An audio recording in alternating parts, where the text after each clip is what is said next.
All right, welcome back to the Breakside Podcast, everybody. Today we are joined by a very special guest. But first, I am Noam, creator of the Breakside. I am joined by my co-host Colton.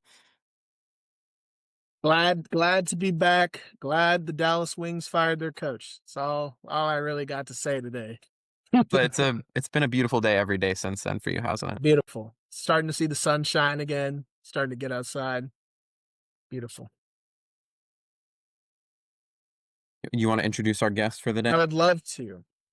Welcome to the pod from the University of Dallas. Shout out UDU. From Risky Business, which I'm a part of. One of the Risky Greats. The Austin Torch, work in progress. Alpenglow, Mile High Trash, Team USA. The list keeps going. Welcome to the pod, longtime friend Abby Thorpe. Thank you for being here today. Thank you both. That is the extent of the list, though. You say it goes on, but you're all caught up. Thank you for all of that. Reminded me of a few. Skip any winter league teams or anything? Any mini teams? Oh, maybe you're right. Maybe the list does go on. Can't forget the winter league. Maybe we're looking into the future too for some greatness, into the future. I hope so. Yes, we've got goals for sure. But glad to be here. Well, I'm sure we'll get into all that, but we will be starting with the past first. You are attending your first club nationals with Mile High Trash. You also, have been a critical member of Colorado Alpenglow's success the past few years, and you've been from the ground up in both of those programs. And so, we were talking a little bit before we hopped on, Colton and I, and we were both really curious to get your thoughts on, what's it like joining these organizations or these clubs with, big aspirations from the very beginning. How do you kind of set the culture that, you want to maintain? And what do you think led to finding success so quickly? Yeah, so true. I like you mentioned, right? We had lofty goals as a club team, Trash, and as a pro team, Alpenglow, from the jump. And maybe that's really where it does start, is just clearly defining what those goals are and making them process based. The first goal was never, we're going to win games. That's a byproduct of other goals that maybe myself, but a lot of others have laid groundwork for. Maybe talking about Trash first, since we're in this dash to my first nationals and Trash's first nationals, fourth year as a club team, and just have a ton of gratitude and appreciation for Alicia Dixon and Chuck Cannon and a lot of other first year members.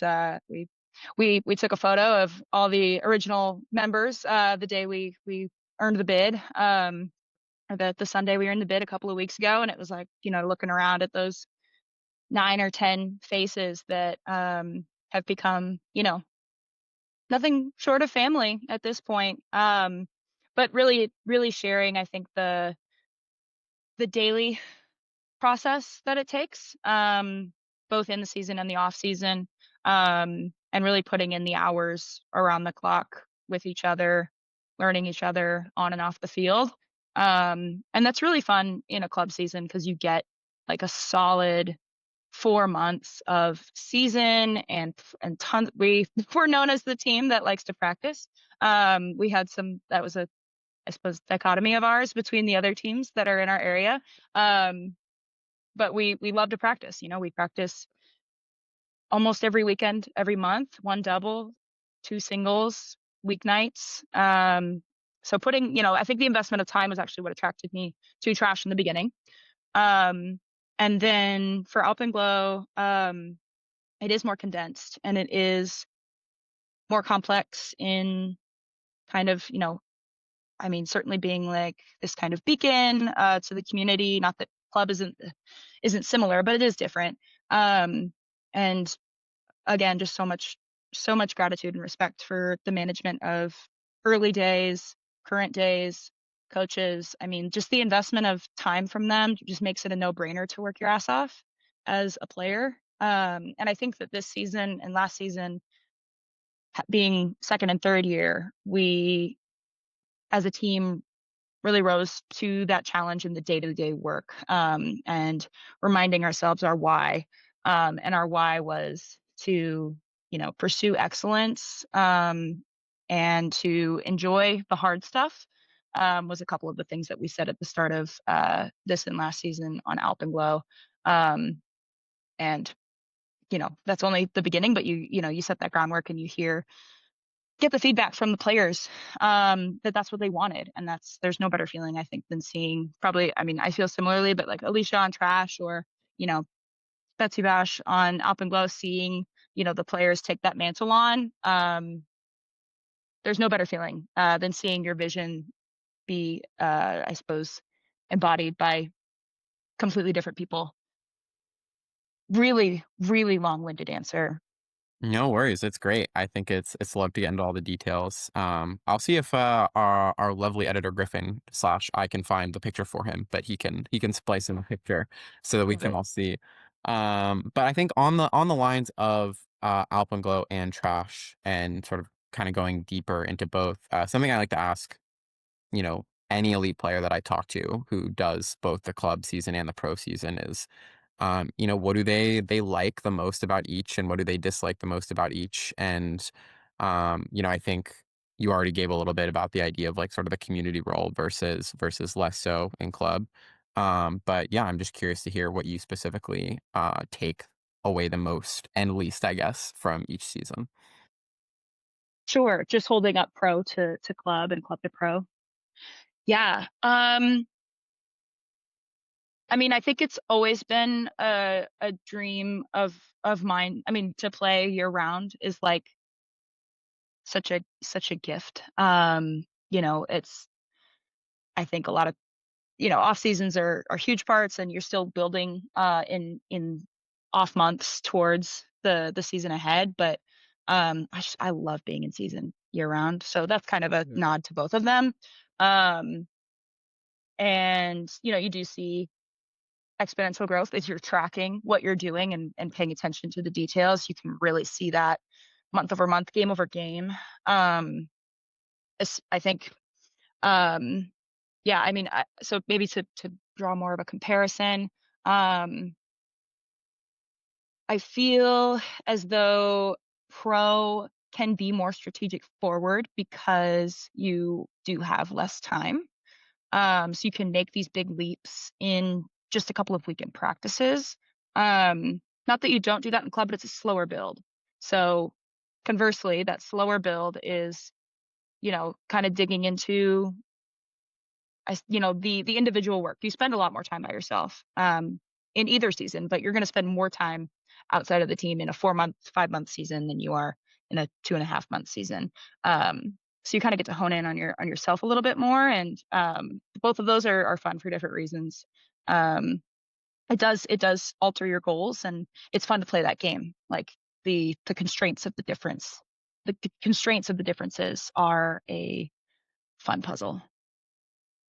I think like as a follow-up to that just sort of popped into my head as you were talking, do you how much do you feel, or do you feel that this idea is true, is that there's like you're playing a higher variance kind of game in pro because the season is so much shorter and you're playing these like one-off games versus like the goal in club being, consistency over a weekend and Mm, over, 3 weekends in a 2-month span, and then your postseason. And right. I guess, yeah, to what extent do you feel like, I mean, you kind of mentioned this with the forward thinking on strategy, but I guess I wanted to hear more about, to what extent do you feel like that plays out in the sort of elite levels of pro and club?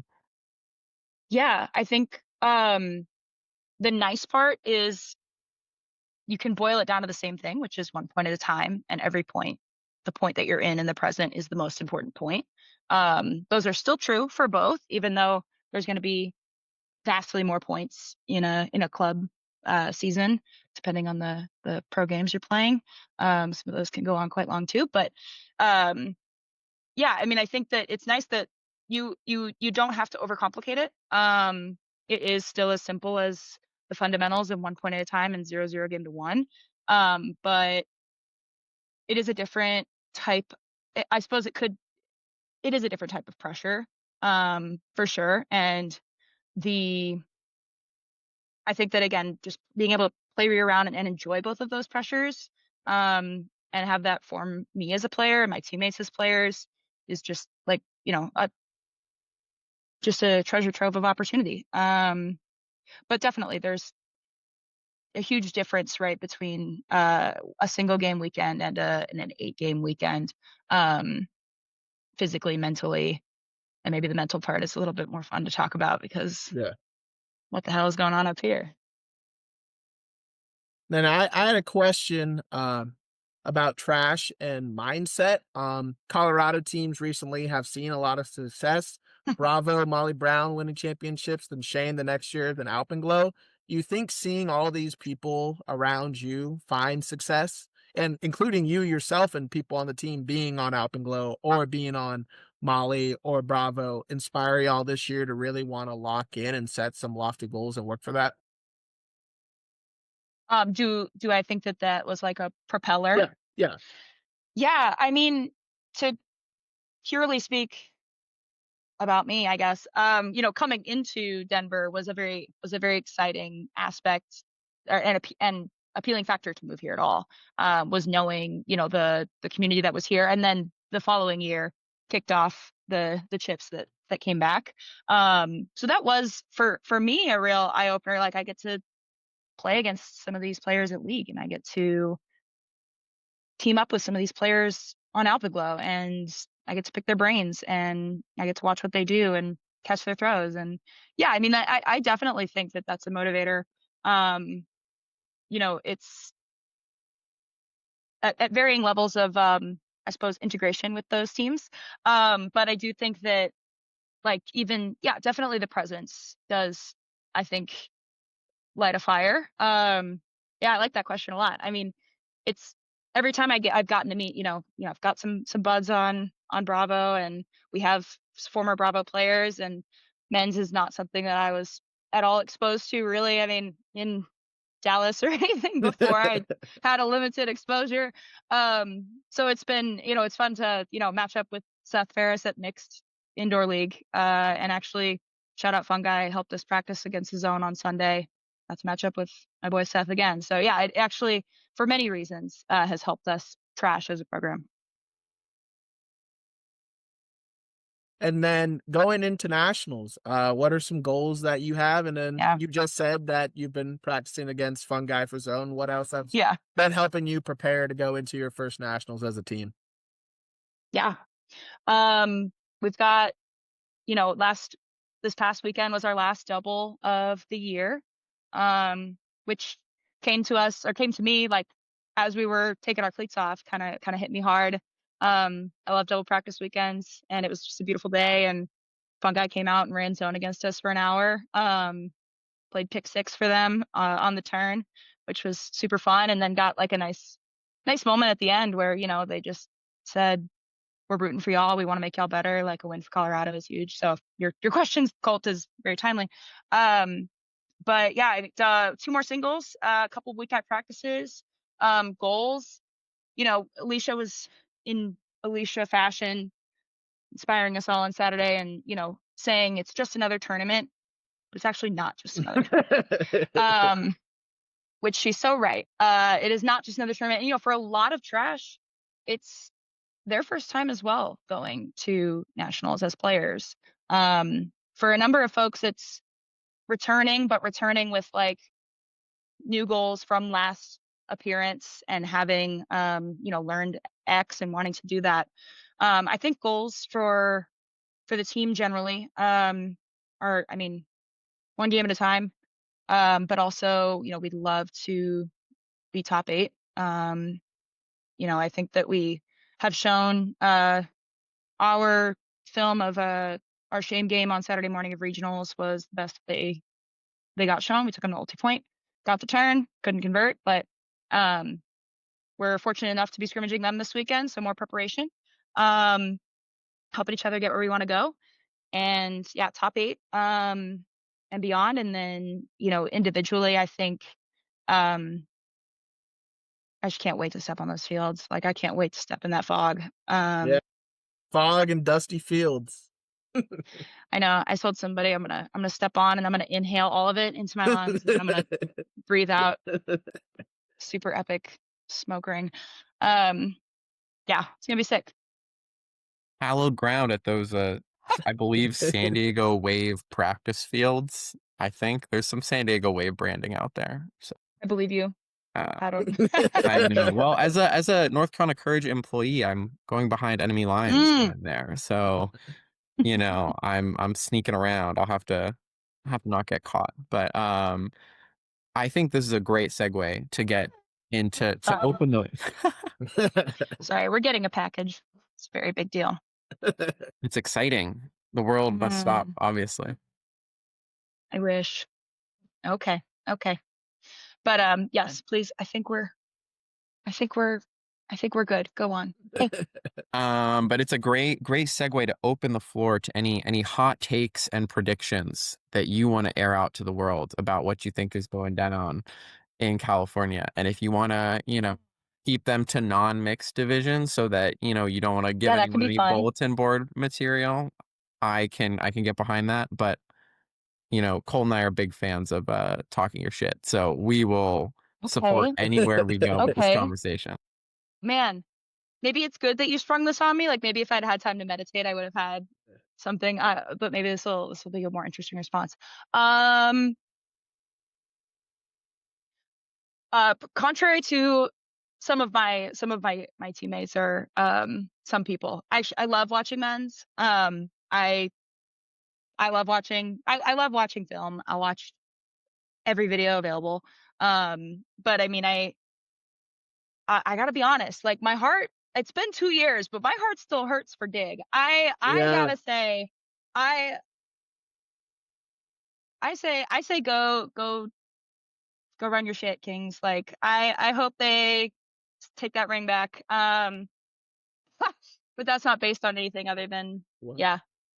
That's a good prediction. Glory won UFA. That's based in some solid recent performance. And the and game, lingering revenge. Yeah, this is so off topic, but the game they got knocked out last year against Machine was one of the craziest things I've ever watched in person. It just absurdly physical with the ejection for Machine. It was absolutely bonkers. It was nuts. I feel like all the men's semis from the last 2 years, 3 years have been have just been not well. Yeah, they've just been rides. Ejections, middle fingers. Maybe that's why I love it. I don't know, Cole. I love a little drama. I think the drama. I think fire the coach. The Bansfield drama was crazy. So good. Day Marie getting ejected. I hope we get a memorable moment. And like you, longtime Dig believer. My Orion Cable agenda's been there since I played against him in 2019. Longtime believer. Dig ring. Y'all heard it here first. Shout out friend of the program and coach of mine, Gabe Colton. Go Dig. Breakside says go Dig. Okay. Confirmed. All right, cool. I'm glad that was rooted in something. That's good. Yeah, for the women's division, man, what more can be said, Got some dogs on Fury, but I honestly, I'm like, bring back the Fury Riot days, where we seem to be entering back into the golden days of this rivalry. Got some pals on Riot too, so I'd love to see that. And especially now that they've played each other, have some data, that'd be a great final. I will be sat regardless, but that's that one I have less controversy to spread. Yeah. Yeah, there's not. It doesn't seem likely that something crazy is going to happen. Like, we were even looking before we hopped on, and Fury and Brute Squad have both made semis for over 10 years in a row, and Fury obviously every year but one since 1999 or something crazy. It's crazy. Nuts. Yeah. Any mixed hot takes you want to put out into the world before we move on? So many. Well, actually, I feel like I'm not one to. I mean, like the seating is interesting to my coach because, like, we beat AMP twice in the regular season and they're seated above us, and like he's got thoughts on that, and there was some other because the series was taken into. Honestly, I'm not the guy for this, but I honestly just he felt he felt the need to write to someone. I just couldn't give a fuck. I just could not. And I would love for it to be one gigantic pool and I get to play all of them. But well, I'll take the three. We played a lopsided first half and then fixed it back in the second half against Tower. So I'm excited to play them again. Came down to 1 point in the time cap. So I think that's going to be a great game. We're 1-1 with Disco. I've wanted to play Exist for years. And they've just got a bunch of people that I think are ballers. So honestly, it came out and I couldn't be happier. I want to play all three of these teams. So go figure. But that was going to happen anyway. I think I think that I've been watching our film back from regionals and just seeing the moments that we've excelled. I am confident that we are peaking as a program at just the right time, and the level that we're going to play at in 2 weeks is going to surprise every team we play. The good news is they're all good too. So that's what's going to play and force us to our best mentally. And I was just starving. I'm starving. Yeah. When will Nationals go to the Swiss bracket so you can play every team? Is that what it is? Yeah, the little, or it's like just the draw. I don't know if you would play everyone. Let's do 4 games a day for 4 days. Last game, top 2 teams play each other. What's the point of doing a 4-day tournament if we're not going to be playing more games than usual? If you're going to be paying for the fields all day, every day, might as well go. You got to use them. Yeah, you got to use the fields. Oh. If we're not playing on Sunday, we're practicing. There's going to be an empty field somewhere, so we'll just hop on that. Got it. Absolutely. Shout out to the Swiss. Approved. We stand. Yeah. When will USAU start to listen to us, Colt? It's Never. been years now. They do not like me. They're probably about to send the SUVs that's at my house right now. The SUVs. I'm not sure if they like me either, but presumably I'll still get my little press pass. So I can't be too mad about that. You want to get into the really spicy question? It's all you. It's all me. All right. So we did some digging into Ultiworld's big top player lists that they've put out recently. And you did appear on this list, but you were voted 57th in the mixed division. Do you think there are 56 better people in the mixed division than you? Well, first of all, no idea such a list exists. But thank you for letting me know. Are there 56 better people at Frisbee than me? The mixed division. In the mixed division. Yeah. Orion Cable is not my challenger. Not your direct challenger. But even then, not yet. there could be 55 other challengers. You don't have to be it. I've never seen Orion Cable win the WPUL MVP. That's all I'm saying. That's true. I've never seen that either. Yeah. Sky Pilot, me and Orion Cable. I get a graphic up that's like Orion 0 MVPs, Abby. Gotta get Griffin, get on it, Griffin. This should have been the halftime show at the UFA final. Gosh,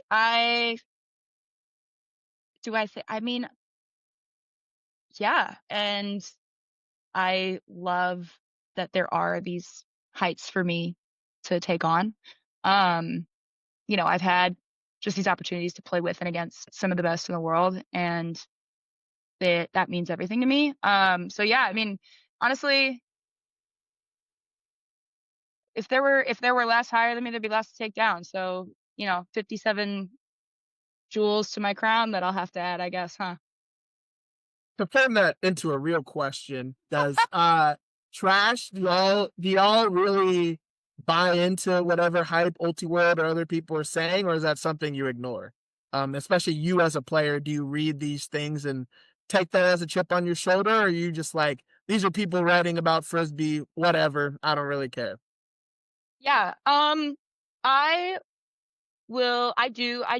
I'm a loyal subscriber. So yeah, I mean, I think that honestly, it's not groveling because I actually do mean this. Like, I have some of a journalistic background. Like, I really appreciate the writing and the research that goes into this shit. So, um, honestly, like, material, it's, like I said earlier, I watch every game that I can find. So that's been part of my learning arc, and I probably wouldn't be here without coverage and things to research and add to my game and think about. So yeah, I mean, for sure we read it. Actually, I our one of my captain Max Hamilton likes to include a screenshot of something he's read on Ulti World in our weekly posts in Slack or weekly updates, and a lot of them have been quotes from McKenna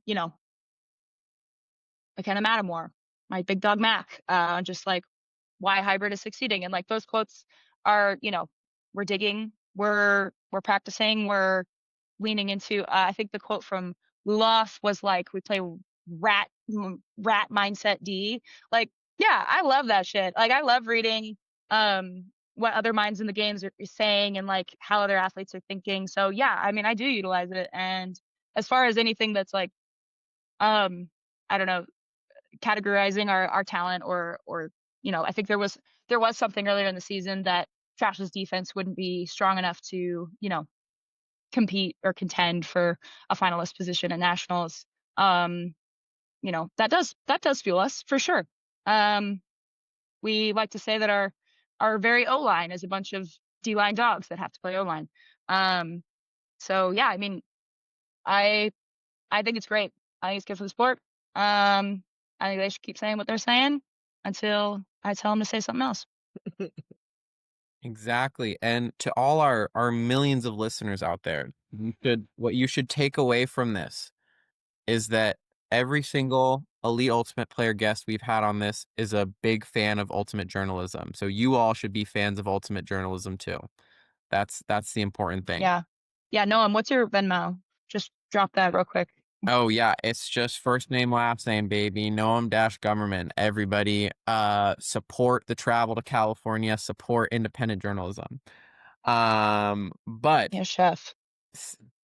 segueing, I had a better segue and now I don't have it, so we're just gonna make an abrupt hard cut.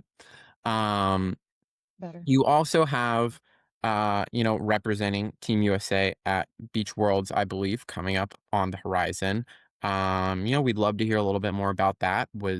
When did beach appear on your radar? How, was the process of making the team, and what does it mean to you to, represent the country on a world championship level? Yeah. Yeah, I mean, last year was nuts. Last year was crazy. Just like honestly, just the path to it, I suppose. I guess I should start with becoming aware that you could apply for this was a longer curve perhaps than others. I just don't come from, I didn't play in high school, I mean, risky may be what I am, Colt. Don't get me wrong, but I had no idea that there was sort of all these levels to the game and kind of, coming to realize and take advantage of what was in front of me to elevate myself is, the work of years and years. And so applying was, I think it's going through that and then hearing back was just to get a tryout was beyond exciting. Watch these games, like I said, watch everything I can find. Watched many beach games. We used to play beach on the volleyball courts at UTD. Colt knows. Yeah. We used to play threes in the sand there, and that was my favorite day of the week. I had no idea that you could play beach for real, or certainly not internationally. So was just a dream to go out there for 2 days and try out with all of these faces that I have watched for years. And be able to hold my own was, a huge, I remember I was like breaking down my day after day one. What I did well, what I felt good about, what I want to do tomorrow, what I need to improve on. And then I just remember being able to go out on Sunday and execute a lot of those things, and it wouldn't have happened if I hadn't taken the time to kind of break that down. So I did take it, very seriously, and hoped, had some good conversations with the coaches. Sean and Sam are sick. And yeah, hearing back was, middle of the workday, like crazy. Just truly, I will not forget us in that office over there. Will not forget that for a long time. And then going out to this training camp that we had earlier in the year and just playing with these people that I've been watching for so long, some I knew, and some I didn't, but knew of for sure. And just had a great weekend and was able to perform and learn a ton in 48 hours.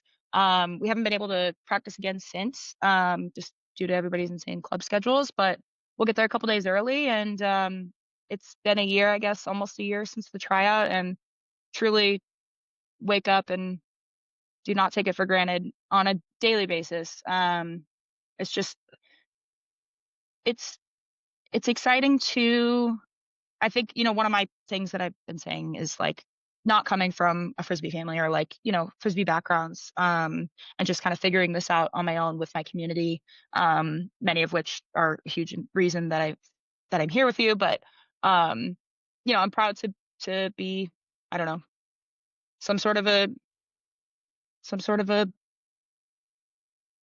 piece of encouragement to anyone who maybe is picking up the sport now at 20 or 21. And, talent is great, but doesn't beat hard work. So that's, I think, what I'm representing, and, representing my team, representing my, my teammates at home, and people I've played with every step of the way, I think, because each one has made me better in some way. Sounds good. That's a perfect answer as far as I'm concerned. My God. Colt, you got anything else before we start to sign off?